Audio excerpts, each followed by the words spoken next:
topic is going to be about childhood obesity.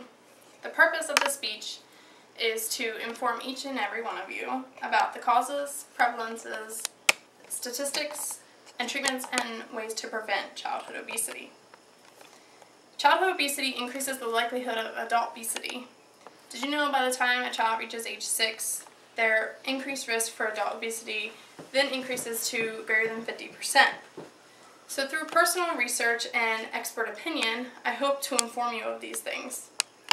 However, the problem is with childhood obesity is that there's no uniform definition given by scientists.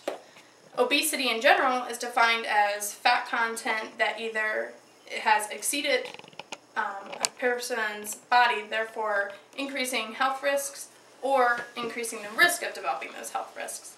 So therefore, obesity can actually follow a child through life even after they lose the weight, and this can be very concerning.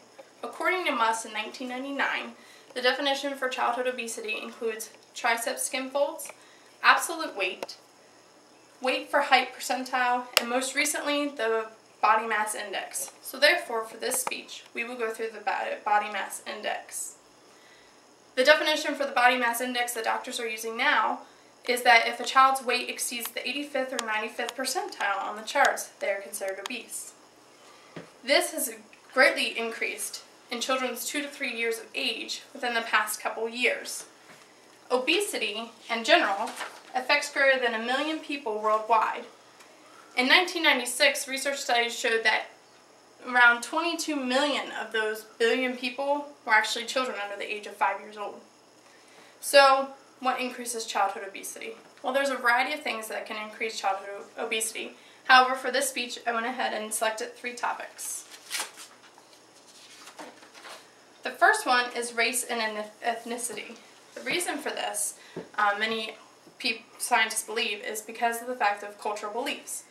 It has been proven through research that some Mexican Americans and African Americans actually suffer from increased weight compared to Caucasians. The reason why is because of their cultural beliefs. Another factor can be parental knowledge and dietary habits. After all, the child eats what the parent gives them.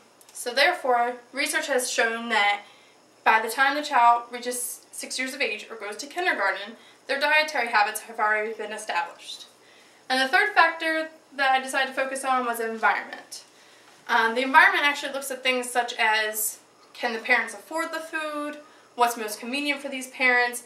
And nowadays, as everyone knows, the majority of parents work more than one job, so what's readily available for these children to eat? There are a variety of things that can affect the child that increases the risk of childhood obesity. However, some may say, well, after the child loses the weight, they don't have an increased risk for childhood obesity to affect them later in life, and they do, actually. Some of the things that can be caused by childhood obesity later on in life, even for a child that's lost the weight, is orthopedic injuries. The reason for this is because the unfused growth plates and the soft bones that children have, and the excess weight puts pressure on these areas, therefore increasing the chance that these children will have orthopedic injuries to follow them through life. The next thing would be increased intracranial pressure. This can be caused by increased blood pressure because of the increased weight.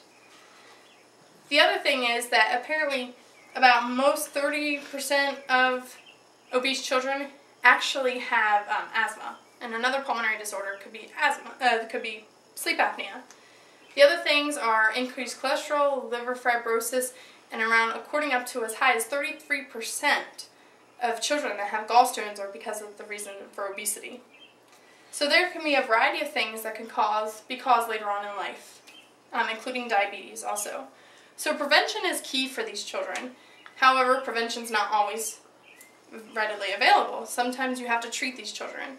Some of the things that, according to Barkard and Berkowitz, they wanted the federal government to actually increase the funds for increasing parental obesity interactions and increasing the fact that we can have parks and restoring these parks.